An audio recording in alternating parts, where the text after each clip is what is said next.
कहूंगी कि कुल मिलाकर जो स्थितियां जहांगीरपुरी में बनी हुई है वो भी अगर आप जल्दी से, क्योंकि मैं यहीं पर मौजूद हूं तो आपको तस्वीरों के माध्यम से अगर दिखा दूं। देखिए यहाँ पर भारी तैनाती, सबसे पहले जरा देखिए बैरिकेड लगाई गई है, भारी तैनाती पुलिस की आपको दिख रही है और इस तरीके से यहाँ कॉलोनी है, छोटी छोटी आप देखिए सकरी सकरी गलियां हैं। अगर मैं अपने कैमरामैन शगुन से कहूं जल्दी से जरा दिखाइए, यहाँ पर ये छोटी छोटी गलियां हैं और इनके गेट जो हैं अब जाकर खुले हैं, नहीं तो इन गेट को बंद कर दिया गया था ताकि घरों पे लोग रहे और सुरक्षित रहे। बाकी बात आप यहाँ पर जो टीम देख रहे हैं, ये टीम भी अंदर जा जाके स्थिति का जायजा बीच बीच में लेते रह रहे हैं। यहीं दूसरी तरफ आपको दिखाते हैं, कल जब मैं यहाँ थी, क्योंकि मेरा चौथा दिन है मैं यहाँ पर मौजूद हूँ, कल जब मैं यहाँ पर थी तो इस तरीके की दुकानें खुली नहीं थी, लेकिन अब धीरे धीरे इनको भी परमिशन मिल रही है, दुकानें खुली गई है, आम लोग जो एसेंशियल चीजें हैं उसको यहाँ ले सकते हैं, यानी जनजीवन जो है वो थोड़ा सामान्य हो रहा है। कल का जो बड़ा तापमान था बुलडोजर के प्रहार के बाद, अब उसमें थोड़ी सी नरमी दिखनी शुरू हो गई है। ये तस्वीरें हम आपको दिखा रहे हैं, देखिए यहाँ कुछ दुकानें जो हैं वो अब खुली हुई हैं और इनको परमिशन मिली है। यहीं अगर आपको रोड को दूसरी तरफ भी दिखाएं,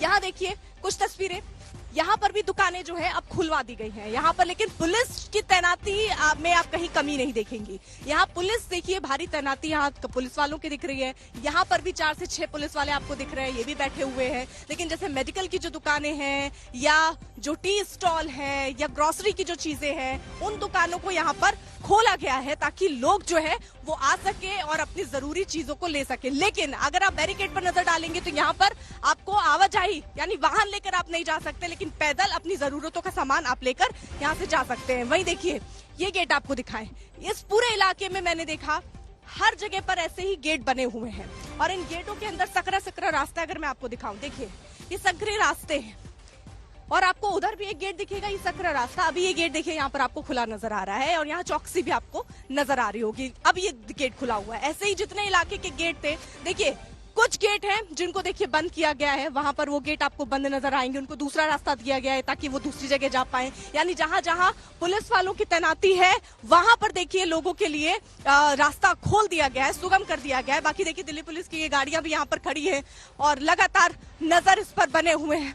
यहाँ पर भी देखिए ये अब कुछ महिलाएं हैं वो देखिए आपको नजर आ रही हैं, ये रोजमर्रा की जो जरूरतें हैं उसके लिए यहाँ पे जाते हुए। दुकानें भी लोगों ने क्या किया है, जो यहाँ बाहर लगाते थे अब वो दुकान देखिए आप यहाँ अंदर लगाने शुरू कर दिया है, क्योंकि अतिक्रमण हुआ जो और उसके बाद जो बुलडोजर चला तो लोगों में भी दहशत है। जो दुकान बाहर लगा करती थी उसकी शुरुआत अब अंदर से हो गई है।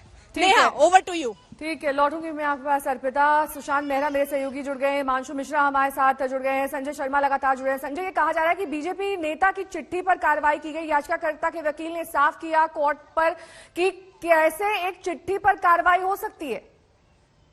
बिल्कुल, ये जरूर याचिकाकर्ताओं की तरफ से ये आरोप लगाया गया है। सीनियर एडवोकेट दुष्यंत दवे ने कोर्ट को ये बताया कि एक बीजेपी नेता की शह पर ये सारी चीजें हो रही हैं और इसे राजनीतिक रंग दिया जा रहा है, इसमें कानून को ताक पर रखकर राजनीति की जा रही है। ये सारे आरोप यहाँ लगाए जा रहे हैं और अंदर सुनवाई चल रही है अभी कोर्ट में।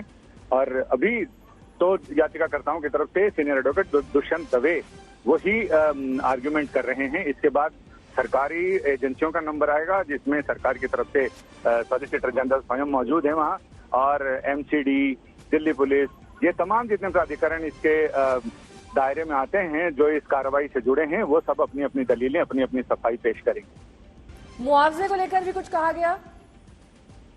मुआवजे को लेकर अभी चर्चा नहीं हुई है, लेकिन मुआवजे को लेकर भी आगे जब वृंदा करात की याचिका आएगी तो उसमें जरूर मुआवजे की बात होगी। और अभी लगातार गर्मा गर्म बहस चल ही रही है सुप्रीम कोर्ट में। जस्टिस एल नागेश्वर राव और जस्टिस भूषण आर गवई इस मामले की सुनवाई कर रहे हैं। जस्टिस राव और जस्टिस गवई इस पूरे मामले की सुनवाई कर रहे हैं। इस बीच सुशांत भी लगातार हमारे साथ जुड़े हैं। सुशांत, हमने देखा कि कैसे एक पर्टिकुलर कॉलोनी जो कि जहांगीरपुरी, जहां पर हिंसा हुई, वहां पर अब सुप्रीम कोर्ट के फैसले पर नजरें टिकी हुई हैं। किस तरीके से प्रशासनिक महकमा वहां पर इस वक्त मुस्तैद है, क्योंकि अगर ऑर्डर 1 से 2 दिन में आता है तब वहां पर दोबारा ये कार्रवाई शुरू हो सकती है। इसको लेकर किस तरह की तैयारी?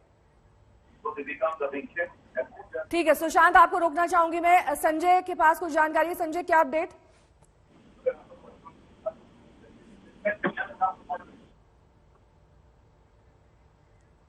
संजय, आपको आवाज मिल रही है मेरी? जी संजय, आपके पास कुछ अपडेट है पूरी सुनवाई को लेकर?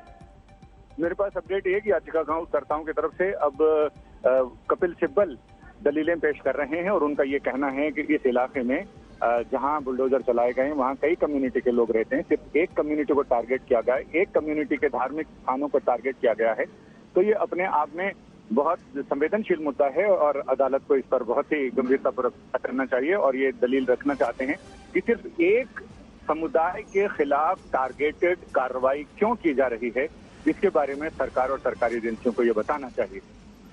क्या इस बात पर भी याचिकाकर्ता के वकील ने फोकस किया कि लोगों की रोजमर्रा के जीवन यापन पर ये एक चोट है, गरीब लोगों का के जो रोजमर्रा का वहां पर दुकानें हैं या फिर जिस तरीके से वहां पर कबाड़ी का काम होता है, उसको लेकर कुछ बात कही गई हो आज कोर्ट में? हाँ, इनका ये कहना है कि लोग छोटे छोटे काम धंधे करके अपना जीवन यापन कर रहे हैं और उनको इस तरह से परेशान करना, इस तरह उनकी रोजी रोटी उजाड़ना न मानवीय दृष्टिकोण से उचित है, न कानूनी दृष्टिकोण से, क्योंकि पुराने सुप्रीम कोर्ट के कई पुराने फैसलों का जिक्र भी दुष्यंत दवे ने किया और उन्होंने कहा कि कई ऐसे फैसले हैं, जिसमें बॉम्बे का एक फैसला है जिसमें एक झुग्गी बस्ती को खाली कराने की बात थी, लेकिन उचित समय सीमा नहीं थी नोटिस जारी करने की, नोटिस और जवाब देने तक के बीच में, लिहाजा कोर्ट ने उस पर स्टे लगा दिया था कि जब तक कम से कम 7 दिन का नोटिस पीरियड होना चाहिए।